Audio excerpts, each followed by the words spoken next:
London in the late 1800s, a city of contrasts, new development and construction interspersed with overcrowded slums, high class and high society against a backdrop of the impoverished. The air is heavy and foul-smelling due to poor sanitation and coal stoves. The once lovely Thames River has been contaminated with raw sewage, and even the royal family is not immune to London's stench. But among the shadows and back alleys, an even more sinister presence stirs. It belongs to one of the four factions vying for the eternal control of London's underbelly and all of its seedy goodness. Did that sound familiar to you guys? It didn't to me neither, but this is a story of Terrors of London, a new deck-building game from designers Brad and Ryan Pye. This is launching to Kickstarter on the 31st of July. This episode of Getting Geeky with Game Relief is being powered by Kolossal Games and their new game, Terrors of London. So go ahead and watch out for it. Coming to Kickstarter, like I said, on the 31st of July. Now on with the episode.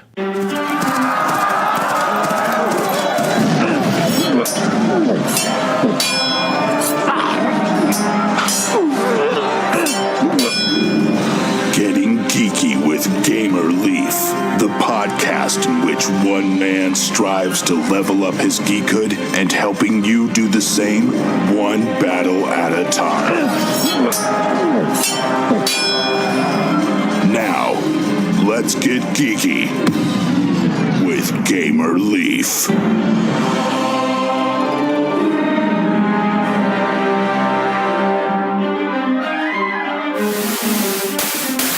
Wake up, Commander. We've got a situation and there isn't much time. The Sarek Deep Space Research Station, the station carrying and studying the first captive meepaloid alien specimen, reported an explosion on board and then abruptly lost contact. We have exactly one human survivor on board, a cadet, whose last reported vitals indicate signs of panic and shock. Our visual of the station's interior is still online, but the station's receiving equipment was heavily damaged. The only way you'll be able to guide the cadet through this crisis is with a small set of 5 single-word commands. You will not be able to speak or communicate with that station in any other way. A series of mission objectives will be provided when you arrive at HQ. The self-destruct sequence will deactivate once all objectives have been completed. I never said this was going to be easy, Commander. Do not allow that station to self-destruct. The shareholders have stressed the importance of that research. Your career is on the line.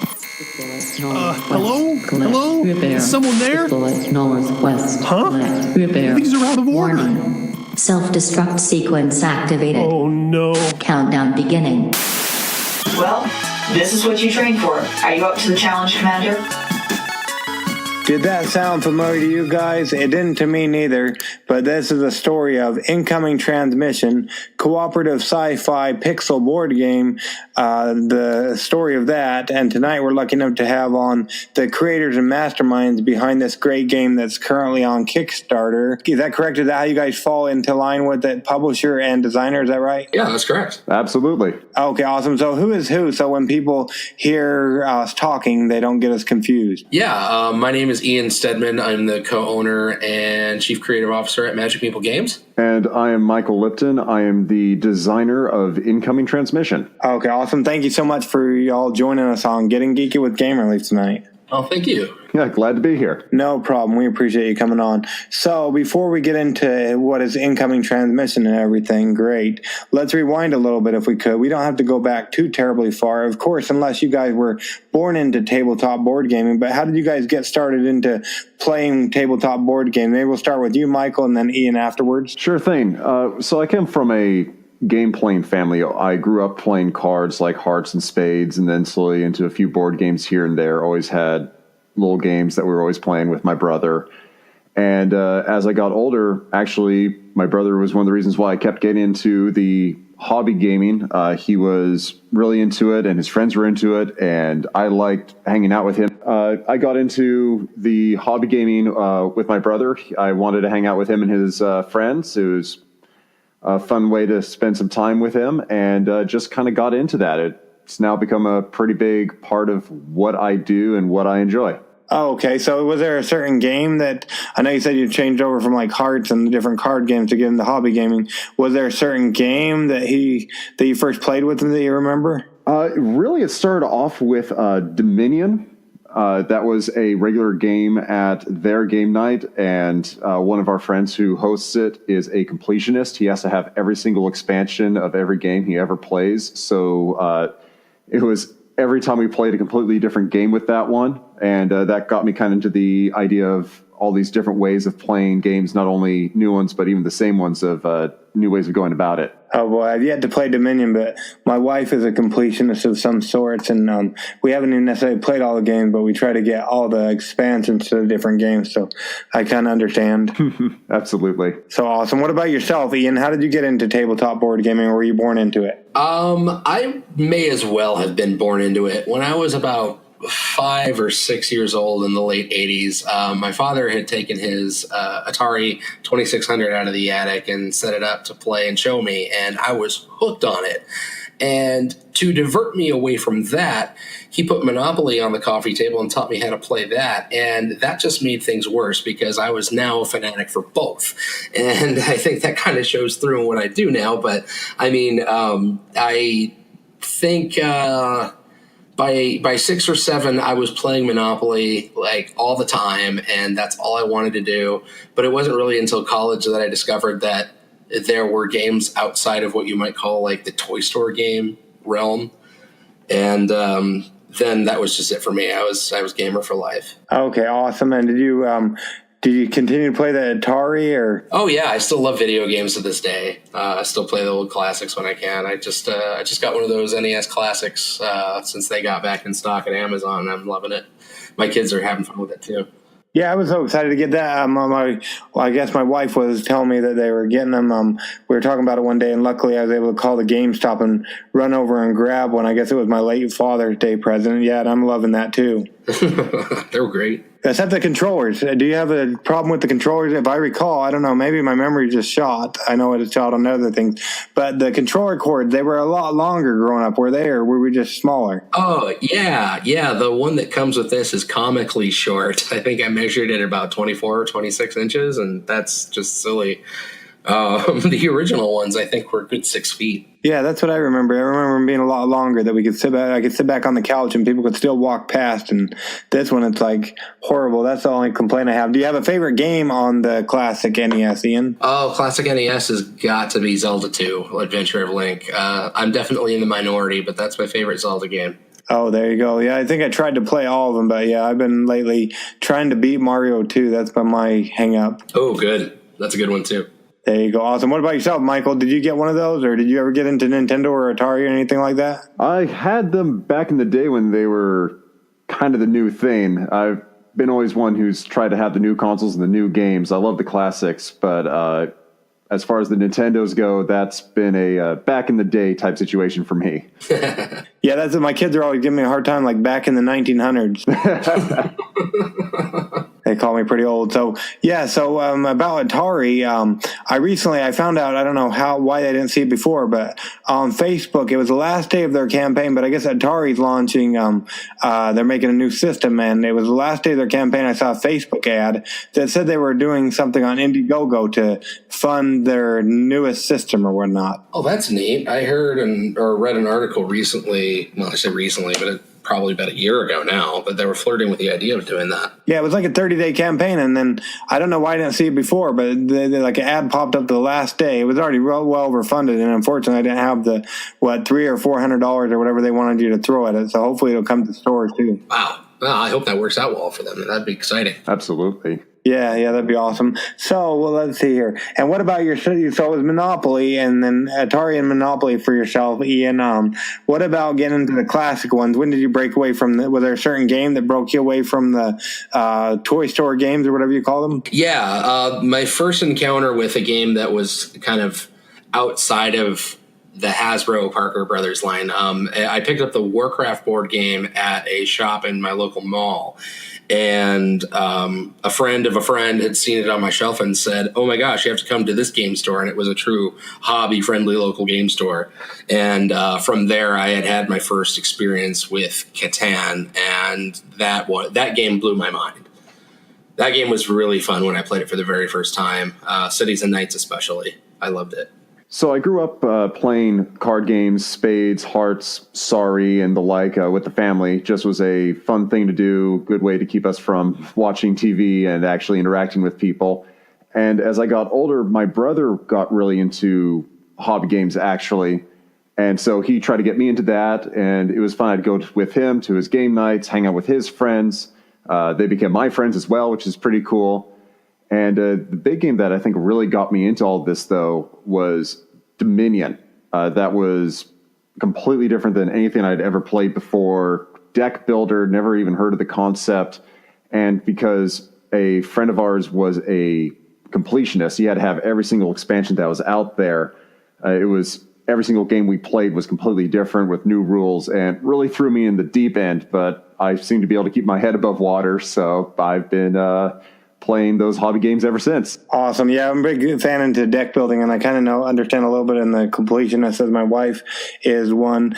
So how many, I have yet to play Dominion. I like deck builders, but you haven't, it might be on the list far on down, but with all the deck builders they have out here, I've yet to play Dominion. Is there a lot of expansions for that one? Oh, yeah. Oh, yeah. Ian, you might know, but I'd probably guess at least a dozen of them. Yeah, I am fairly comfortable saying I think there isn't an even dozen right now. Or something very close to it. Oh, wow. So, and it changes the gameplay so much for each one? Or small changes, but they add up. So that's awesome. So, Michael, if you own the rights, so as you being a designer and all, if you could change one thing about Dominion, what would that be? So I'm usually one not to want to try to change other people's designs. But for Dominion, that's a tough question. I would honestly like to see them come up with game sets that have more of a gameplay specific theme. They had that on the old expansions, whereas, hey, this expansion now is much more about a take that, or this one's much more about amassing wealth. And then the newer expansions have started to become a little bit more of a multi-style, as I've seen. And that simplicity of, hey, here's one cool play style that we're trying to concentrate, now play inside of that. That would be something that if I was messing around with Dominion, try to focus on, of creating here's a simple design, a simple gameplay. Now really be creative in how you approach it as the player, rather than having the cards helping that narrative. Okay, awesome. So with that, you said that each one has like a different, like some have take that and some have other things. Do you combine all of the decks together, like the different expansions, or do you just play with one in the base, or how does that work? There's actually guides on doing this. Usually you play within the specific expansions, but there's guides that'll say, pull these cards from this expansion and then pull these ones from the base if you want to play this mix-up of the game. So there's a ton of variables and ways of playing it. Oh, wow, I'm intrigued. Absolutely. And what about yourself, Ian? You said Settlers of Catan. Was that your favorite one? It really got me into the whole idea of, wait a minute, there's more to gaming than just, card games. My mom taught me a lot of card games like Rummy and stuff, but most of the games I knew about were roll and move, like Monopoly or things you could find at the toy store. Seeing the dice used for something else besides like to hit monsters and role-playing kind of games, that was what I found the most fascinating. Awesome. And so I don't know if you have you just published or have you designed anything yourself as well? I have designed. My first foray into this, that wasn't just a small, tiny project I made print-on-demand's copy of, was a deck-building game called Magnum Opus that was published by Clever Mojo Games I guess about 7 or 8 years ago now. Is that something that's still available that people can get? I think you'd be pretty hard-pressed to find it. It's been out of print for a while, and they made a pretty small run of it. But I have good news. There is a project in the works with Daily Magic Games to have kind of a 2.0 revamp of that game made. So that may be coming on the horizon. Awesome. We'll have to look out for that. It's cool. So if going back to Settlers or whatnot, being a designer and all, if you could change one thing about that, what would you do? Or Catan, or what do they refer to it as? I really liked the tech tree that they introduced in Cities and Nights, but they've done so much of that game. I think everything they need to say has been said. I don't think I would do anything else to that game. There's a lot of expansions for it so far. Well, there you go. Awesome. So that's pretty cool. Minus incoming transmission or any of the games that you guys have created, because I don't know what my audience would do if I let you pick your own games. What would be your current favorites that you like to play? What about you first, Ian, and then Michael? Oh, other board games that I love to play. Right now, I am really into Machikoro. It's kind of like Monopoly without the board in a lot of ways. I really like that game and what they've done with the whole it's not really a deck building game, is it? It's kind of a tableau building and dice rolling game. It's very fascinating, unusual, outside the box. I think my favorite right now is definitely Dice Forge. That's my favorite game right now. The production quality on that and the dice with the removable sides are just beautiful. It all works so well together. Awesome. Me and my daughter, we like to play, it's been a while, but we like to play the Machi Koro. I've yet to get Dice Forge. It's sitting on a stack of unplayed games, the many that we have. So I've yet to play that. Maybe somebody else out there is under a rock or hasn't heard of that or hasn't seen it or doesn't have it and hasn't got it to the table. What can you tell us about Dice Forge? So it's a simultaneous action kind of game. Everyone has these two dice with kind of Lego piece faces on them. And on each player's turn, even when it's not your turn, you're going to roll your dice and you'll collect the resources that are shown on them. And then when it is your turn, you'll get to spend those resources on different things. Sometimes just cards that give you points and are set off to the side, but other things that actually modify your dice and improve them.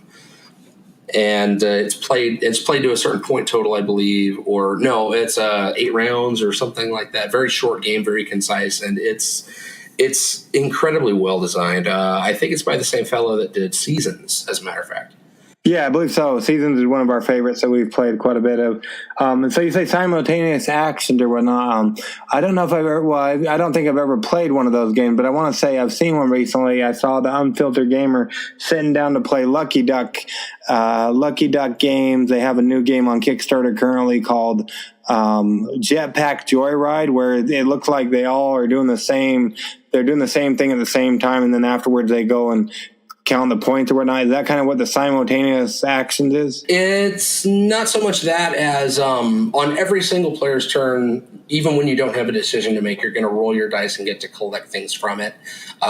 Sometimes there will be small decisions you need to make in between, but I think it's just something that really keeps everyone interested in what's going on throughout the entire game instead of just when it's their own turn. I love the box. How did you guys come up with the box for incoming transmission? I kind of let the artist run with it. I had a loose idea for the interior of the space station with an explosion down the hall, and I knew what the characters wanted. I wanted the characters to look like a little floating alien, kind of like from the Metroid games, and I wanted the cadet to have an orange spacesuit with a full face helmet. And Jeff Perryman took it and made this really, really lively, vibrant piece, and I fell in love with it right away.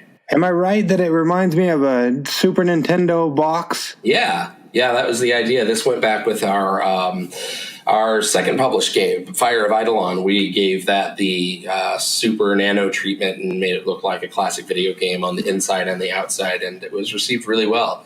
And this is our first game we're doing in that style. This is our third game we're doing in that style, sorry. Also, all the boxes look the same? Yeah, the boxes have a similar design to them. Awesome. I love it. Michael, we just talked to Ian about his favorite game at the current time. So what about yourself, Michael? If I let you pick incoming transmission, I don't know if my audience would like that too much. They might have drug out into space and who knows what. So at the current time, what is your favorite game to play, would you say? I would have to go with incoming transmission. Getting Geeky with Gamer Leaf is no longer on the air. You'll know why.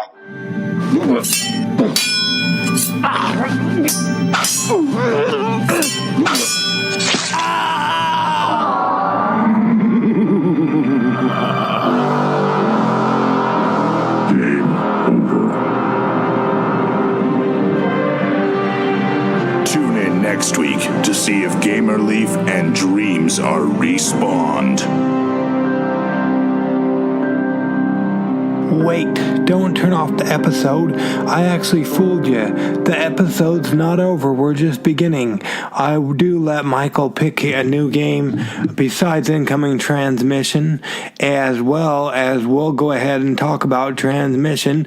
But first, this just in. What is this place? What is it doing here in the Leaves computer? Oh, it's Kickstarter Corner with the Leaves. She's right. It's time for Kickstarter Corner. We got a couple great ones coming to you. First off, this one is only going for about 8 more hours depending on when you listen to it. So, are you going to be in Atlantic City, New Jersey, the 12th through the 14th of October? Or do you want a great gaming con to bring some publicity your way? Either way, you'll want to check out Bringing HLG Con to the next level. High Level Games is hosting a convention in Atlantic City, and they want to have the best materials on hand to create an awesome experience. Like I said, this is going for about 8 more hours, ending tomorrow, Thursday, July 26th at 7:23 a.m. Mountain Standard Time. So you better check that one out. And then we've also got Crown of Aragón. Yes, sir, Bob. Crown of Aragón is drawing to an eye as well. If you want to go back and listen, we did a preview as well as an interview with the creator. At the time of this recording, they had about 38 hours to go, so probably somewhere in the neighborhood of 30 hours to go. So we need to get some more backers on there. If we don't, I hope they go ahead and relaunch. But I would definitely check this one out, as the Leafs, at least myself, as well as Wizard Leaf, we kind of like this game. So definitely check out Crown of Aragón. It's a 2-player card game of medieval intrigue and conquest that can be played in 15 minutes. Seize the crown, if you didn't already know. And next, have you ever played this app on your phone? Perhaps you have. If you haven't, I would still recommend you checking out this great game, Jetpack Joyride, coming to you from Lucky Duck Games. We had Vince on the show earlier this week, and just to tell you a bit about it, Jetpack Joyride is a real-time, but not timed competitive puzzle game of epic proportion. And they have unlocked 22 stretch goals at the time of this recording. They're at $104,000 out of an $8,000 goal. Wow. And there's still about 5 days to go, ending on Tuesday, the 31st of July. So definitely check out Lucky Duck Games, Jetpack Joyride. Next, this one just barely launched. Yes, sir, Bob. Yesterday, I heard about it. Dice and Dragons. Fantasy role-playing dice game. You can go back and listen. I had Elad from Golden Egg Games on a couple weeks back, I believe. And it's a co-op role-playing dice game for 1 to 5 heroes who dare to face the most terrifying dragons of Acadia. It features a full campaign, levels 1 through 6. Definitely check it out. At the time of this recording, they're just over halfway funded, and there's still 6 days to get in on the fun, ending on the 1st of August. So a quick campaign, so you better jump in so you don't miss out on Dice and Dragons, fantasy role-playing dice game from Golden Egg Games. Next, do you like yoga? Or do you have kids who like yoga? You might want to check out Asanakids.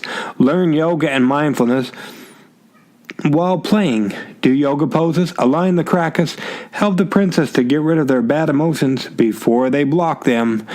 This one has about 6 days to go, so let's go ahead and make it a reality, ending on the 1st of August. Next, do you like to play games by your lonesome? Or sometimes you are an introvert, like a lot of gamers might be? Or do you just want to play a game and you can't find anybody that's willing, or you're up late at night and you want to play a game by yourself? Definitely, you might want to check out The Abandoned. It's a soul labyrinth escape game. A solitaire game of labyrinth escape. It's portable, simple to learn, and unique. Each time that you play this great game, They've got another week to go, ending on Thursday, the 2nd of August. Definitely check out this one. They have funded and reached their goal. They got about $15,200 out of a $12,885 goal. It's about $13, and you get the stretch goal. So definitely check out The Abandoned, a Soul Labyrinth escape game, currently on the Kickstarter. Like usual, we'll leave the links in the show notes. Next is Kingdoms of Erden, King of the Mountain, Dwarven Expansion. We'll be reviewing or previewing Kingdom of Erden. I don't know which expansion we got, but we did get the game, and that will be coming to you before the next Kingdom of Erden Kickstarter in September. So the end of August, we'll have a preview up for you probably. And in this game, at least the one on Kickstarter, well, all of them, you collect faction members and dominate the mountain in this fantasy set collection strategy card game. Ages 10 plus, 2 to 5 players, takes about 15 to 45 minutes. And the current campaign they have going on goes for about 8 more days. So it ends on Friday, the 3rd of August. So definitely check out Kingdoms of Erden, the Dwarven Expansion, King of the Hill. Definitely check that one out on the Kickstarters. And let's see, what else do we have here? Well, we've got some other great games. Let me go ahead and tell you what we have. Let's see here. We've got Joust for Fun. It's a historically inaccurate card game, an easy-to-learn game for 2 to 4 players, full of pop culture twists, perfect puns, and unique combat system. They're going for about 10 more days. They're at 150% of their goal, about 16,000 of 10,000, so maybe 160%. But who's counting? They have got 10 days to go, going through Sunday, the August of the 5th, or the 5th of August, however you want to look at it. They funded in about 72 hours. Love the art on this one, so definitely check out Joust for Fun, a historically inaccurate card game on the Kickstarters. Next, the Leafs previewed this one, as well as we had the creator on the show. It's Clustered 2nd Edition, a strategic card game. Battle your opponents by placing cards with matching attributes next to each other. Can you out-strategize everyone to win? I guess Gamer Leaf wasn't able to, but maybe you will be able to. If you want to get in on the fun of this, check out the Kickstarter. It's going for another 14 days. That means 2 weeks. It ends on Thursday, the 9th of August. Check it out by Sculpin Games.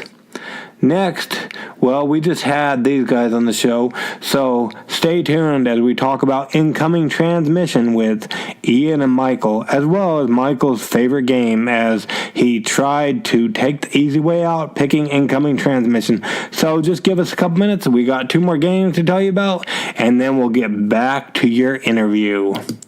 Next is Villains and Henchmen. Villains and Henchmen is a board game for 1 to 4 players where you get to be the bad guys. I believe you're trying to break the bad guys out of prison. I'm going to go ahead and watch it, but I believe the Unfiltered Gamer has a preview or a review of this game. They're about, close to a third of the way funded. And they're going through the 24th. No, not the 24th. There's 24 days to go. What am I saying here? They're ending on the 19th of August. Definitely check out Villains and Henchmen. Kind of reminds me of the vibe that I get when I watch, Megamind. I liked Megamind, that movie. Did you like it? Anyways, check out Villains and Henchmen on Kickstarter. Last but not least, did you listen to our interview yesterday? If you did, you heard all about Totally Medieval, the epic adventure. It's an alliance of... is it alliance or is it war? Well, you compete or you cooperate in the mythic world of Totally Medieval. But be very wary and trust no one, because even the game might just get you. They got about 29 days to go, going through the 24th of August. If you're leery at all, go ahead and listen to Zach as he talks about everything totally medieval in yesterday's episode. It sounds fun, and the Leafs can't wait to play this game, so definitely check it out. Coming to you from the creators of, from Zach, who also created Historical Conquest. Anyways? No. I'm going to go with... Yeah, no. Honestly, Cosmic Encounter is my current favorite. It is a staple of my gaming group. We won't play it unless all 5 of us are around. If we have someone coming along and joins us, we won't let them take any of the colors that we normally play because we'll treat them like that person, because we are malicious to each other. We're playing with I'm not certain if you're familiar with the game, but you're pretty much an alien race and you're vying for control of planets which each other control. And we're at the point where we're playing with alternate rules where you hide your race until you activate it. And everyone has decided that we have theme music for our characters. So when we reveal our alien race, we'll have queued up something on YouTube on our phone or the like, and play a clip looking slyly around people as they try to figure out what the heck you're actually revealing. To the point where it's like, I'm playing the Poison character, so I've queued up, Toxic from Britney Spears or the like. That's currently a favorite because there's so many varieties of play for it, such large amounts of races, and it's become a point of contention in our group where we will just yell at each other, scream at each other, and anyone from the outside will think that we're about to throw fists, and then we'll finish and be like, all right, let's do that again. Oh boy. I just recently heard I want to say it was a podcast. I don't think it was a gaming podcast. I forget exactly what it was, but where a couple likes to argue or whatnot. Well, maybe it was a board gaming podcast. I don't remember now, but there was a couple that likes to argue a lot, and they do. Yeah. I think it was a board gaming family, but I don't remember which one, but they like to argue a lot, and like even on car rides and stuff to and from cons, and everybody thinks they're mad at each other, and they just have a blast at doing it. So awesome. Are you the reigning champion, or who's the reigning champion, Michael, of the game? Oh, no. It's between my brother, who, being a lawyer, knows absolutely perfectly how to negotiate with people and how to figure out the exact in and outs of anything, and our buddy Frost, who is our host, who he has way more experience with board games than the rest of us, so he usually is able to angle things out. Awesome. So is this the same brother, the older brother that got you into gaming to begin with? Yep, the exact same. Well, there you go. And you guys haven't killed each other yet? No, not yet. Well, that's good. Yeah, hopefully that doesn't happen for a while, so that's good. So awesome. So now, word on the street is, you guys have a new game on Kickstarter. We talked a little bit about the box a minute ago, but what can you tell us about Incoming Transmission? All right, so Incoming Transmission, the story behind it is that there is a lone survivor on a space station. Horrible accident has occurred, and he is not going to survive unless the man back at Mission Control is able to help him out. So Mission Control is sitting back with a series of missions that they've determined best to allow the survival of the cadet. And if completed, well, they'll be able to go rescue this fellow. At least that's what the cadet thinks. For Mission Control, they realize that they're going to lose their job if they can't save this station and show that it's still worthwhile to have him up there and doing science, so has to scramble and do what he can to save it. Interesting. So if we were to sit down to play Incoming Transmission, what would that look like? What would it sound like? This is a podcast after all. Yeah, absolutely. Well, the game is played on a 5x5 grid of tiles. There's tiles that are devices and modules, that are pieces like an X-ray scope or a biotech lab or a hazard suit, and then evenly spaced between them are hallways. The way it plays is one person is the Mission Control, and the remaining players are the cadet, voices in the cadet's mind. Mission Control has 3 missions that is secret to them. They are the only ones who know it. And the missions are usually things of rearranging the map, like get the hazard suit next to the biotech lab because there's been some sort of biological outbreak that needs to be fixed, or the water purifiers need to be next to the greenhouse because he's going to be there for a long time, so we need to make sure that they actually can get the harvest running. And the way that these missions are completed is that mission control has a set of cards that are things like move east, move a space west, move a space north, pick something up, put something down, repair, and they have to select 5 of these out of their hand. Then they hand them over to the cadets, but they shuffle them first. There's been no communication between each other at this point, no talking, whatnot, pretty much like code names where the codemaster or the spy master can't actually speak to the team other than the single clue. Those cards are shuffled, they're handed over to the cadets, they flip them over, and they have to figure out what actual order they're supposed to be doing those commands. So I, as mission control, might said, hey, I want you to go north twice, pick something up, go east, and put it down. But the cadets might go, okay, well, do I need to go east, pick something up, go north, put it down, go north again? And they have to logic their way through it. And they only have 7 rounds to complete these 3 missions, or else they have completely perished. Okay, and so can they, you said that you're not talking to each other. How do they know if they get it right or wrong? So when you have actually fully completed a mission, which is one of the place A next to B, then mission control is able to flip over that one mission card, showing that they have completed that mission and they can see what they were supposed to be doing. So the steps leading up to completing that mission might take 3-4 moves to actually complete one mission. They don't know if they're doing it right or not, except by the clues that mission control is giving them. So say you went up and picked something up and you weren't supposed to pick it up, mission control might throw to the cadets a command that's telling them, put something down, walk back where they were, pick something up, and then wander off somewhere else. And they can look at those and go, oh, okay, no, obviously we screwed that up.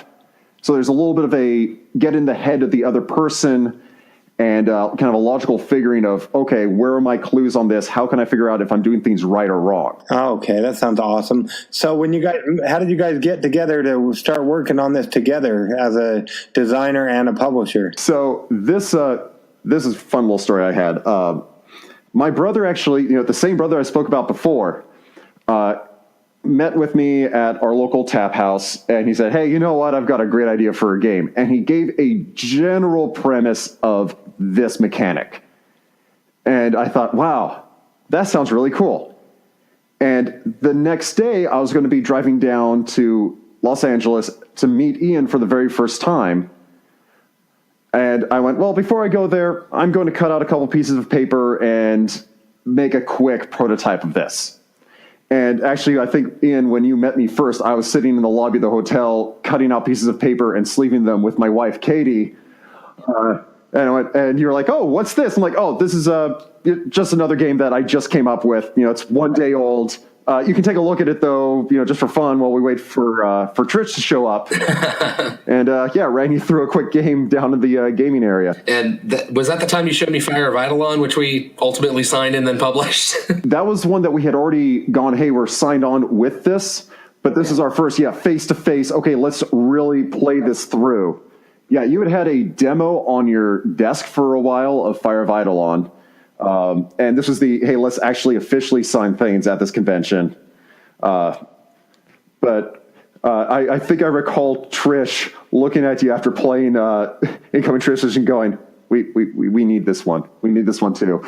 She said, yeah, Trish is my wife and the other co-owner of Magic Meeple Games. And she looked at me and said, I really like this. Awesome. So did it go through a lot of play testing? And if so, was there ever anything you guys had to scrap because it just wouldn't work? So it absolutely went through a ton of play testing. One of the big headaches actually on play testing this game is it's a co-op game, which usually play testing a co-op game is you say, hey, I'm just going to play all 4 characters. And you play a big game of solitaire. This has hidden information, confused communication. You can't do that single person. So it involved a lot of play testing. And one thing I remember scrapping is currently in the game, there are 2 types of modules in the field. There's devices, which are small things like an X-ray scope or a hazard suit, which you can pick up and move around. And then there's stations, which are greenhouses and biology labs. And we had an action in there that was activate, which was the only thing you could do to a station was to activate it. And some missions required that. And after play testing with these missions that some of them had that, some of them didn't, realized it really didn't add anything to the game. It just added more confusion because people went, oh, maybe I need to activate that, maybe I don't. Or when you have 5 commands as mission control that you need to send, but you only want to send 4, it's a good burn command as opposed to having to figure out a clever way of getting them where you want to go without confusing them. So in the end, ended up cutting that entire side of the missions, the whole station activation, and it made it a lot slicker of a game. Awesome. Yeah, it's good to get rid of confusion. I don't like to be confused when I'm playing a game.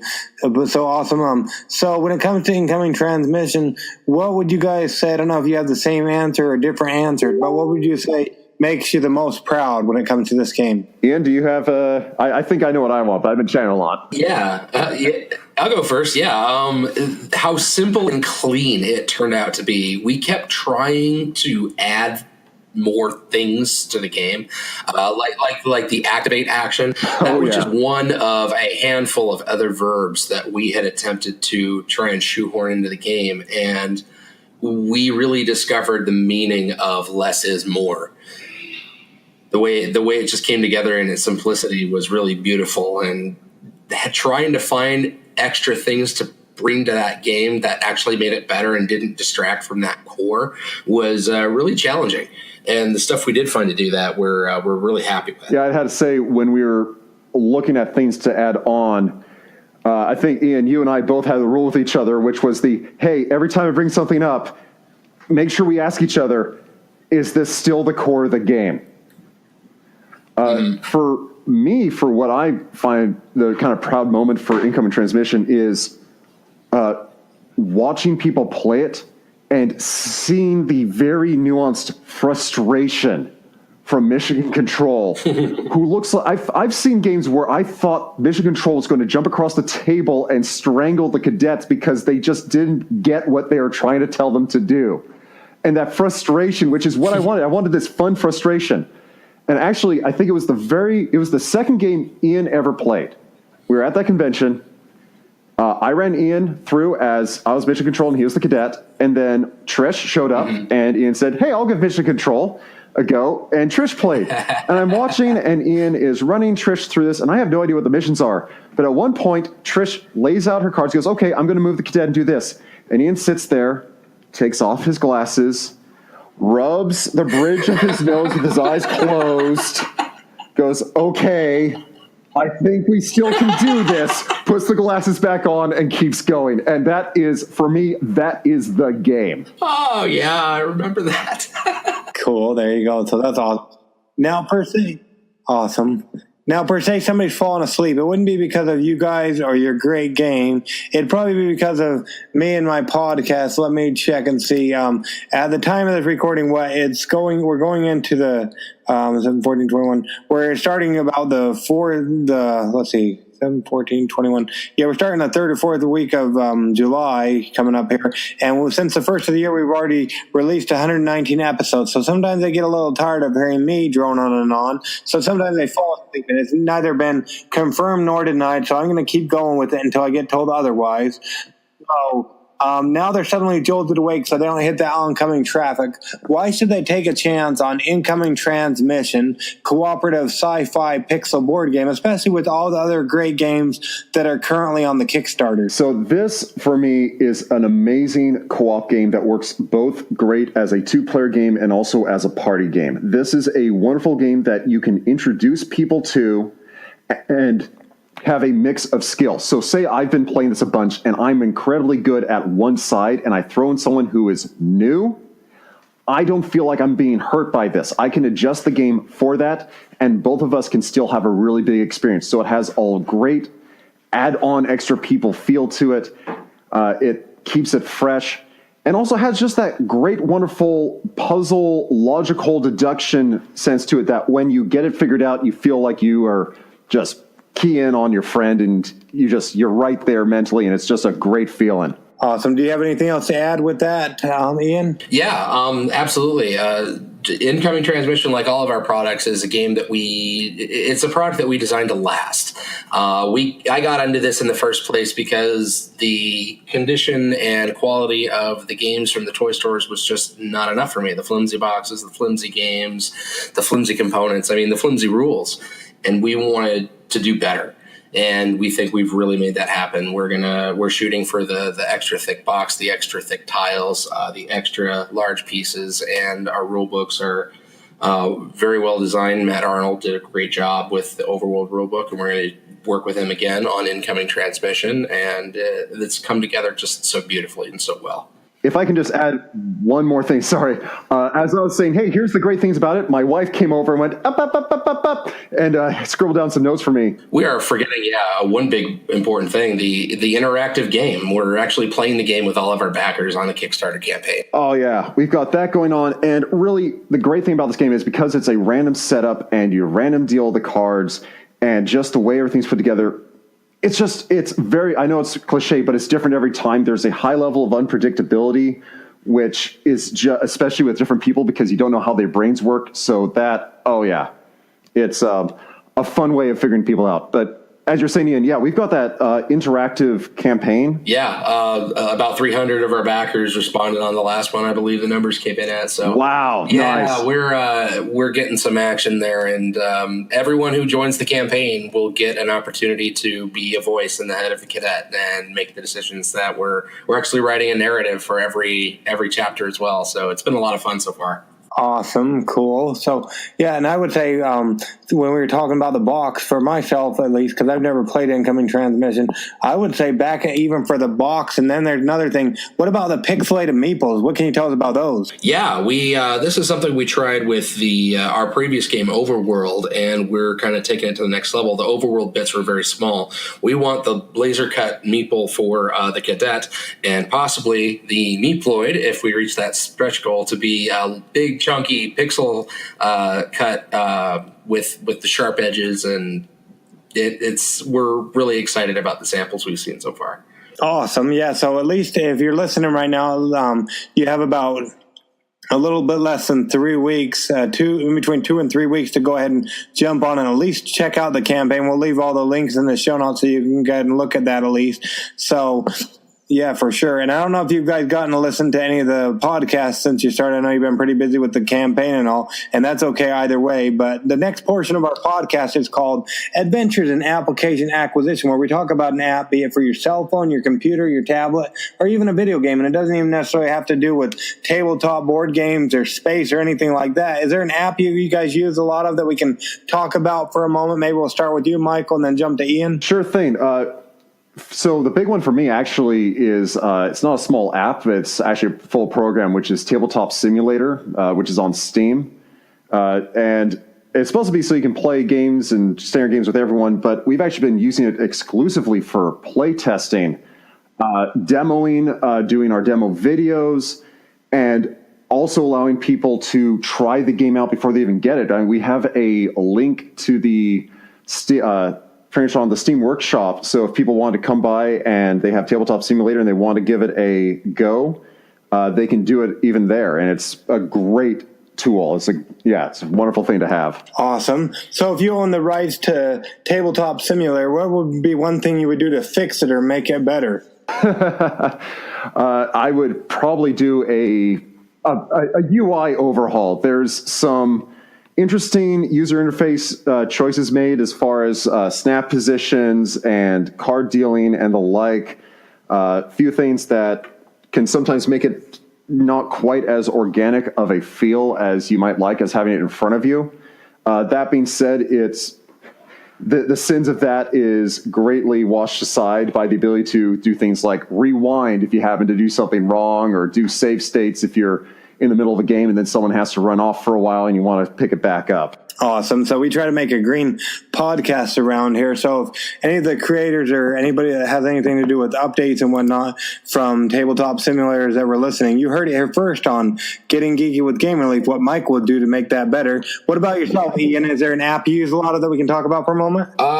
Yeah, I just picked up my phone to see what I got in my recently used, and one that I have been getting a lot of mileage out of since I started, publishing, producing games, doing graphic design for games, is this app called CV Simulator.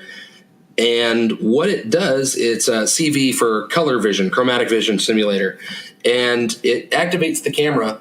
And it gives you a kind of a 4-screen breakdown that shows you normal color vision and then the 3 different types of color blindness.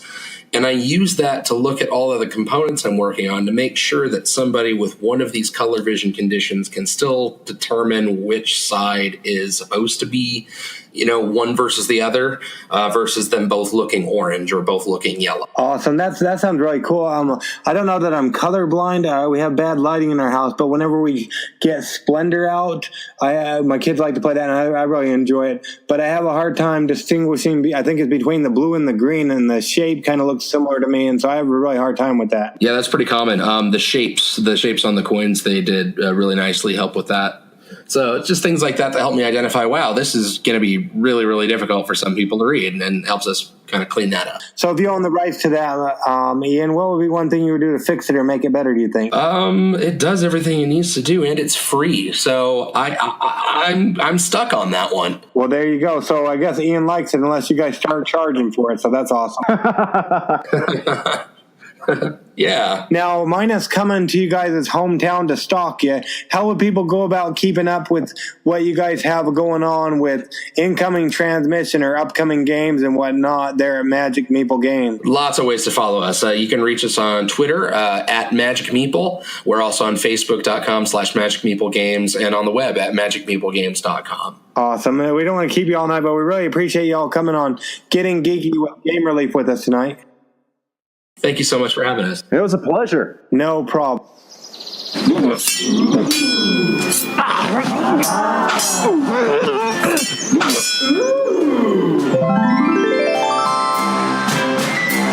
Gamer Leaf levels up. Tune in next week to see if Gamer Leaf's luck holds up.